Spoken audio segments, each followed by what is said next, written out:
Mesdames et messieurs, bonjour et merci de choisir la télévision nationale pour vous informer. Bientôt de l'eau courante pour les populations de Djegbadji et de Ouakpé-Daro dans la commune de Ouida. Les travaux d'extension du réseau de la Société béninoise des eaux sont lancés. Le point dans quelques minutes.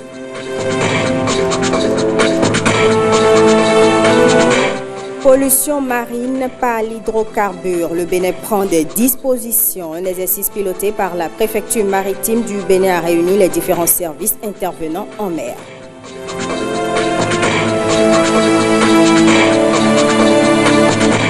Et puis, conférence climatique à Banikwara, le projet Initiative Brune scolaire pour une citoyenneté responsable a formé les apprenants de la commune. Au menu des échanges, les changements climatiques et leurs impacts sur l'environnement.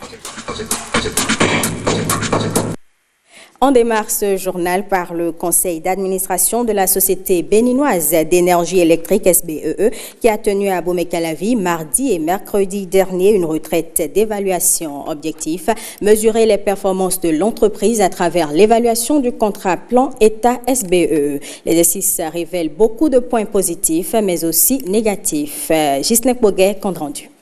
2 jours pour évaluer à mi-parcours les objectifs du contrat plan établi entre l'État et la Société béninoise d'énergie électrique. 2 jours pour passer en revue toutes les actions menées ou non et ainsi apprécier le niveau d'exécution des tâches assignées à chaque direction centrale ou régionale, départementale ou cellule. Cette rencontre vise à évaluer les résultats obtenus dans la mise en œuvre du contrat plan au 31 décembre 2018 et à proposer les actions appropriées pour remédier aux difficultés rencontrées, en vue d'accélérer la satisfaction des besoins en services énergétiques de nos populations, particulièrement les plus vulnérables.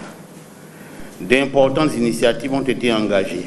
Plusieurs projets sont actuellement en cours dans le secteur de l'énergie pour résorber durablement les crises énergétiques et améliorer l'accès de nos populations à l'électricité. Cette évaluation est faite au regard de certains indicateurs préétablis. Je voudrais attirer l'attention sur 2 indicateurs que sont le recouvrement des créances et les pertes techniques et non techniques qui peuvent favoriser très rapidement l'émergence de notre société et nous permettre de régler les importants défis financiers qui sont à nos portes. Au bout de l'évaluation, les membres du conseil d'administration de la société ont découvert une entreprise qui fait des efforts pour satisfaire sa clientèle. Chaque jour qui passe, la SBE fait un pas vers une société assainie, vers une société qui est progressivement en train de remplir la mission qui est la sienne. Aujourd'hui, c'est une société dynamique. Les Béninois commencent déjà pas à voir les fruits de cette réforme qui n'est pas terminée. Nous devons maintenir la pression que ce soit devienne une société commerciale qui, pourquoi pas, fasse des bénéfices et que ce soit plus simplement une société subventionnée par l'État. C'est avec beaucoup de satisfaction que nous avons observé ces 2 dernières années les évolutions, les améliorations constatées au niveau de la SB2E. Aussi bien au niveau technique qu'au niveau organisationnel qu'au niveau financier. Beaucoup de choses ont été faites, mais il reste encore énormément à faire et à parfaire. Sur les points de faiblesse, l'entreprise est invitée à être encore plus regardante. On reste avec Ghislain Boguet qui nous dit que les populations de Djegbadji et de Ouakpé-Daro dans la commune de Ouida auront bientôt de l'eau courante. Les travaux d'extension du réseau de la Société béninoise des eaux SONEB ont été lancés mercredi dernier. Je voudrais, au nom du ministre de l'eau et des mines, déclarer lancer officiellement les travaux d'extension des réseaux d'eau de la SONEB dans les localités de Djegbadji et de Ouakpé-Daro. Ces travaux qui amènent l'eau courante à Djegbadji et à Ouakpé-Daro sont la réalisation d'une promesse de campagne. Dans le village de Meko, où c'était les populations de Djondji, de Meko, d'Aïdo et de Agbani Djaoué, qui étaient regroupés pour accueillir l'équipe de campagne de notre président actuel, le président Patrice Talon, qu'une dame du nom de Dangbo Kayi s'étant levée a dit ceci. Promesse faite à Dame Kayi, doléance portée aux oreilles du chef de l'État par l'honorable Mathieu Adjovi pour l'accès à l'eau potable à Djegbadji et à Ouakpé-Dahou, où la nappe phréatique gorgée d'eau saumâtre ne permet pas d'avoir sur place de l'eau potable. Des générations entières qui se sont succédées sur cette terre ont caressé, mais en vain, le vœu de disposer un jour de l'eau potable et de s'affranchir ainsi des maladies hydriques, des périls hydrofécals, du paludisme et de leur corollaire de misère extrême et de précarité. C'est un double supplice que de baigner dans l'eau et de ne pas en avoir à consommer. Tel a été pendant des lustres le sort de nos frères et sœurs de Ouakpé et de Djegbadji. Les travaux lancés par cette cérémonie officielle sont composés de 2 volets. Le premier, déjà exécuté par la SONEB, prend en compte 5,5 km de canalisation sur terre ferme. Le second, toujours des canalisations long de 6,6 km en terrain marécageux et sur l'eau. Ce volet est confié à l'entreprise Sogea Satom. Il dure 45 jours. Après ces travaux, les différents raccordements seront effectués pour pouvoir alimenter les localités qui sont envisagées, qui étaient précédemment alimentées, mais qui ont dû ne pas avoir de l'eau suite aux difficultés. Le préfet de l'Atlantique salue l'avènement du projet et se fait porte-parole des populations bénéficiaires. Je voudrais joindre ma voix à celle de cette population. Vous priez, monsieur le directeur de cabinet, de bien vouloir transmettre nos mots de gratitude infinie à son Excellence, monsieur Athanase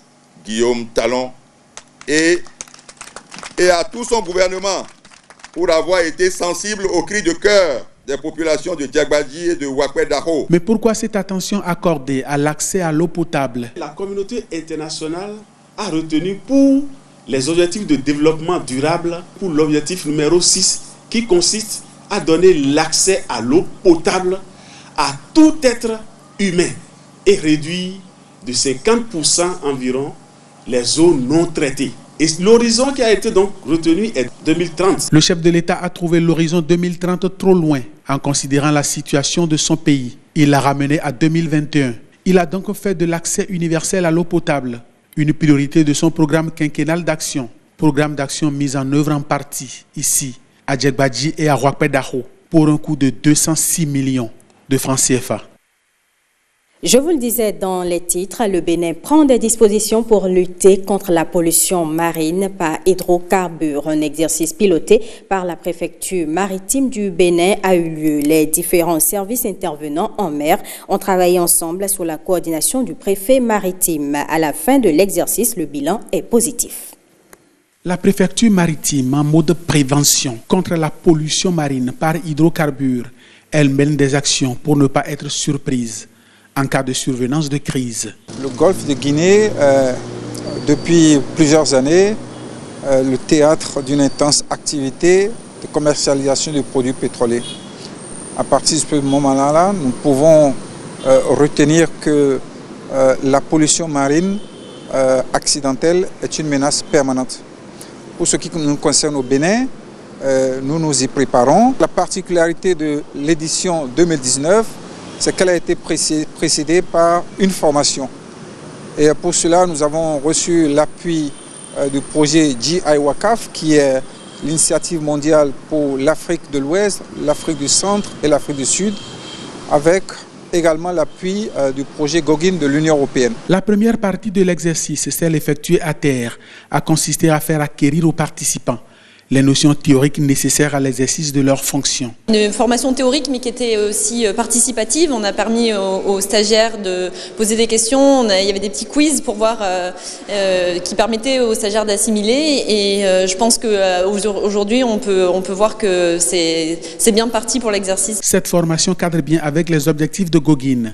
Entendez Gulf of Guinea Inter-Regional Network. La première chose, c'est mettre en place un réseau de communication qui va permettre à tous ces pays riverains du golfe de Guinée d'avoir une connaissance approfondie de ce qui se passe dans leurs espaces maritimes. Le deuxième, c'est consolider ou aider à la consolidation de l'architecture de Yaoundé. Et le troisième volet, c'est le volet de l'appui aux compétences. La phase pratique s'est déroulée en mer. Les différentes structures étatiques impliquées, comme l'Agence béninoise pour l'environnement et la direction des pêches, ont pu mettre en pratique les notions théoriques acquises à la formation. Nous avons actuellement les outils nécessaires pour faire face à la lutte anti-pollution marine. Notamment le plan national d'intervention d'urgence qui est en cours d'actualisation. Et avec les experts, nous avons essayé de voir le schéma d'alerte. Le schéma d'alerte qui est le début de l'action à mettre en œuvre. Il nous revient d'aller divulguer cette information au sein de nos structures. Parce que demain, on peut ne pas être là. Il y aura d'autres, mais qu'ils aient les outils nécessaires, adéquats, pour faire face à ce genre de catastrophe. Celui qui exerce l'autorité de l'État en mer a travaillé essentiellement à la coordination entre les différents services impliqués dans l'exercice Gogin 2019. Il s'agit pour nous d'abord de renforcer les capacités en ressources humaines et également de faire l'inventaire des équipements dont dispose le Bénin pour lutter contre la pollution marine, faire une évaluation et éventuellement solliciter l'aide des partenaires techniques et financiers. Et qu'ensuite, à partir du moment où toutes les actions qui sont en mer finissent à terre, que nous puissions trouver un bon mécanisme pour un transfert de compétences de la mer vers la terre. Étant entendu que lorsque la menace arrive à terre, le relais est pris par l'Agence nationale de protection civile. La préfecture maritime, les structures ayant assuré la formation et les services de l'État impliqués dans l'exercice de l'autorité de l'État en mer, à la fin, font un bilan positif de l'exercice Gogin 2019. Freiner la destruction de la flore à travers les élèves, une solution à l'avancée du désert à Banikoara, selon le projet Initiative Green Scolaire pour une citoyenneté responsable. Le projet a formé les apprenants de la commune mardi dernier sur les changements climatiques et leurs impacts sur l'environnement. Benjamin Denagnon et Sani Moumouni Seydou pour le compte rendu. Les modifications liées au climat. Banikoara est menacé par le désert du fait de la production cotonnière. Sensibiliser et former les élèves sur les enjeux environnementaux devient alors une urgence pour le projet Initiative Green Scolaire pour une citoyenneté responsable. L'exposé traite des changements climatiques et leurs impacts. On leur a expliqué d'abord ce qu'on appelle gaz à effet de serre. L'effet de serre. Mais au Bénin, aujourd'hui, tout le monde pollue l'environnement au moins par le CO2. Une quantité émise de CO2 dans l'atmosphère fait environ 200 ans. 200 ans. Moi, je pollue aujourd'hui, l'autre pollue 200 ans. L'initiative Green Scolaire est convaincue qu'elle tient la communauté à travers ses apprenants, des élèves qui semblent avoir compris l'enjeu. De la communication de ce matin, j'ai retenu que l'environnement est très important pour chaque individu. Nous devons beaucoup l'entretenir. Oui, je suis très satisfaite de cette conférence-là. J'ai beaucoup gardé et arrivé à la maison, je peux aussi partager ça avec les amis, les parents. Le projet est soutenu par l'Union européenne. Il va renforcer une autre initiative de la mairie de Banikoara. La commune de Banikoara, dans son programme, dans son PDC 3 au programme 4, encourage les actions de reboisement. Nous avons comme preuve l'initiative de la création du projet de la forêt communale de Banikoara. L'initiative Green Scolaire prévoit de se déployer à Kandi et à Malanville. À côté de la sensibilisation, il y a deux autres axes majeurs à développer. Nous allons former des élèves aux techniques de restauration des sols. Après avoir pris conscience, il faut passer à l'action. La voie la plus efficace pour atténuer les effets du changement climatique, c'est le reboisement. Le rêve de ce projet, un département de la Liborie verdoyant, un rempart contre l'avancée du désert.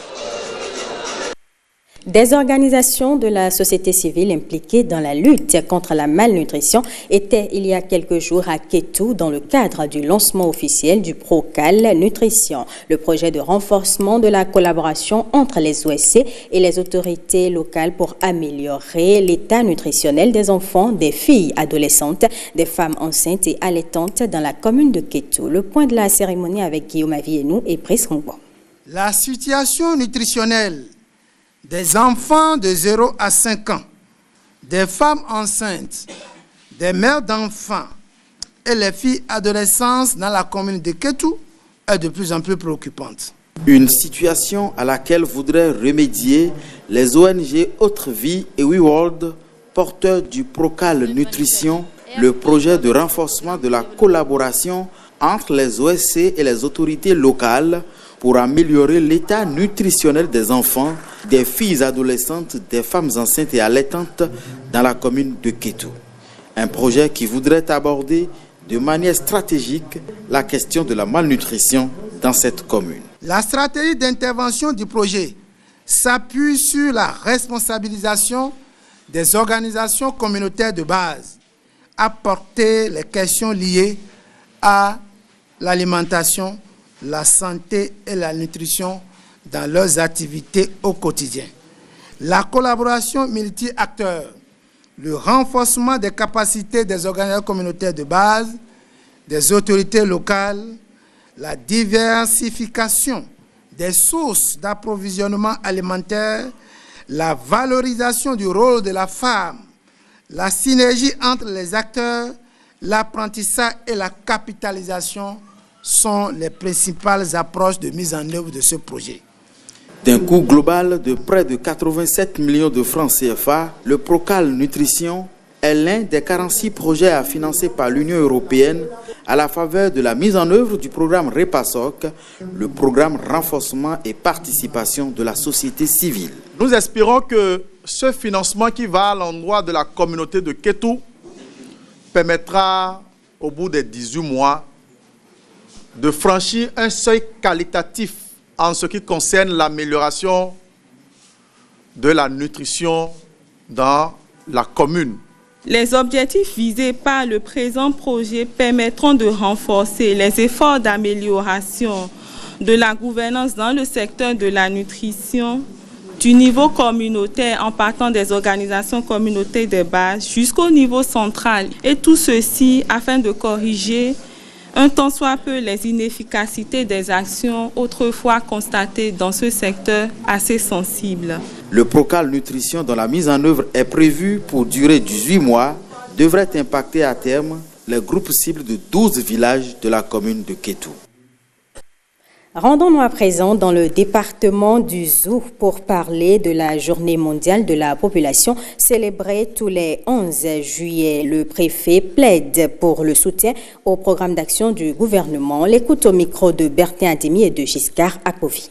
Le régime du président Patrice Talon offre dans son programme d'action une place de choix au développement du capital humain et donc à l'épanouissement économique et social de sa population, notamment les couches vulnérables.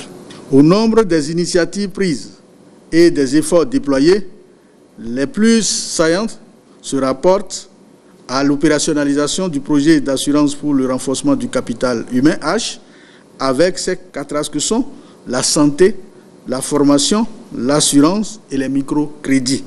À l'extension et à l'amélioration de l'offre du service de santé publique à travers l'érection et à la mise en service des hôpitaux de zone et autres infrastructures de santé de référence. Au renforcement des mesures de prise en charge de santé de la mère et de l'enfant, ainsi que celles de la reproduction. À la vulgarisation, sous toutes ses formes, des méthodes modernes de planification familiale. À la définition et à la mise en œuvre de politiques et programmes de protection des couches vulnérables, notamment des adolescentes, des personnes en situation de handicap et du 3e âge. À la mise en œuvre du programme et projets de santé publique tels que le programme élargi de vaccination, les programmes de lutte contre le paludisme, la tuberculose, le VIH-Sida, pour ne citer que ces actions-là. Chère population des départements du Zou et des Collines, le gouvernement du président Patrice Talon n'entend pas conduire ses ambitions légitimes de développement social à mi-chemin. C'est pourquoi il a adhéré au grand projet régional d'autonomisation des femmes et du dividende démographique Suède, soutenu par la Banque mondiale. Ce projet, évalué à un coût de 50 milliards de nos francs CFA, est entré dans sa phase active le 29 juin dernier. Chère population des départements du Zou et des Collines, je voudrais donc exhorter à la faveur de cette journée l'ensemble des couches sociales et tous les leaders qui ont une certaine responsabilité dans la société à conjuguer leurs efforts pour accélérer l'aboutissement des politiques du gouvernement entrant dans le cadre du programme d'action de la Conférence internationale pour la population. Du rock Africa en perspective à l'Institut français, ex-centre culturel français de Cotonou ce vendredi. C'est l'annonce faite par le musicien international d'origine béninoise Guy Mapoko lors d'une conférence de presse à l'auditorium du dit institut. Le mercredi dernier, Patrick Dessou et Petroni Lokoso pour d'autres précisions. Cet artiste chanteur de rock'n'roll en langue mina du sud Bénin Togo, Guy Mapoko il s'appelle. À Montréal, au Canada, il réside depuis 2012. Et le 12 juillet 2019, il est en concert à l'Institut français de Cotonou, avec au menu une nouvelle cuisine musicale, le rock Africa. Du rock mariné à de la sauce africaine, torturé dans de la sauce africaine. Les rock classiques comme on les connaît, ils sont chantés en français et en anglais et joués avec des instruments standards comme la batterie, la guitare et autres. Mais le rock africain, il y a bien sûr ces instruments standards-là, mais des multi-percussions et c'est chanté en fond et en mina. En fond et en mina, Béninois Bontin il est donc Negi Kudovo Akoli, membre de l'orchestre Les Frères Koudakol. Guy Mapoko vient du merveilleux groupe que vous aimez très bien, les Frères Koudakol. Tout a commencé ici au Bénin avec un premier album qui n'a pas eu du succès. Ensuite le deuxième, So 1, Bada Bada et Aikou Banho. Et après Bada, ce deuxième album, j'ai dû quitter mon pays pour relever d'autres défis où je vis à Montréal actuellement. Et je suis passé sur la voie.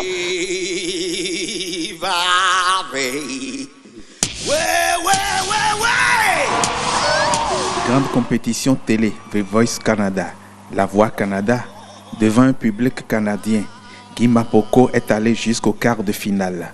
2 jours après le quart de finale des écuries du Bénin à la CAN Coupe d'Afrique des Nations, ce frère Koudakol sera au coude à coude avec le public béninois à l'Est Centre culturel français. Ce concert-là me permettra de vous présenter mon nouvel album qui est intitulé Pardon. Double événement, double invitation. Le 12 juillet à l'Institut français ici à partir de 20h30. Le 19 juillet au Sanctuary en face de la mosquée Kadjem à partir de 21h30. Positif. Positif désormais. L'auteur de Obadabada et La méchanceté en crescendo chante dorénavant Oyadovo, la pauvreté en décrescendo. Parlons sport à présent. La CAN s'arrête pour le Bénin. Fierté et reconnaissance, 2 mots qui résument le sentiment d'après-match chez plusieurs supporters de Kandi. Fierté de voir le Bénin aller aussi loin dans cette CAN et reconnaissance à Dieu et aux joueurs pour leur sens de patriotisme. Quelques supporters à la fin du match Bénin-Sénégal au micro de Benjamin Denagno et Sani Momouni Seydou. Le Bénin a éliminé, on dit merci à Dieu. Nous avons fait ce qu'on pouvait faire parce que nous avons face un Sénégal qui dépasse le Bénin en matière de foot. Parce que si nous voyons la qualité des joueurs, nous avons fait ce qu'il fallait faire. La chance n'est pas de notre côté, sinon on pouvait produire le miracle. Actuellement, on est fiers de notre 11 national parce que personne n'imaginait que le pays allait atteindre ce niveau. Donc, nous, on n'est pas fiers, on a déjà gagné notre CAN. La prochaine fois sera certainement la meilleure, donc on ne peut que encourager les joueurs qui ont fourni beaucoup d'efforts. Sur l'ensemble du jeu, ils ont bien joué. Hein. Sur ce plan, c'est bon. Vraiment, on remercie nos joueurs écureuils du Bénin. Sincèrement, ils ont fait de leur mieux. Sinon, c'est une équipe, on ne s'attendait pas à cela. Mais ils ont mené le Bénin à un niveau où on ne croyait pas. Vraiment, c'est une félicitation, on rend grâce à Dieu. On dit du courage à eux, ils n'ont qu'à revenir en bonne santé. Je viens de suivre le match tout à l'heure, mais tout cela, on remercie Dieu. Parce que c'est Dieu qui a fait qu'on est venu jusqu'à ce niveau-là. Donc ils nous ont éliminés, donc il n'y a pas de problème. Maintenant, on remercie Dieu. On continue seulement à faire notre show parce que l'année L'année prochaine, Inch'Allah, on va faire plus que ça. Le Bénin a joué aujourd'hui la quart de finale, alors que le pays organisateur, l'Égypte même, a été éliminé au niveau des 8e de finale. Et nos joueurs, c'est-à-dire, c'est le jeu collectif qui compte aujourd'hui.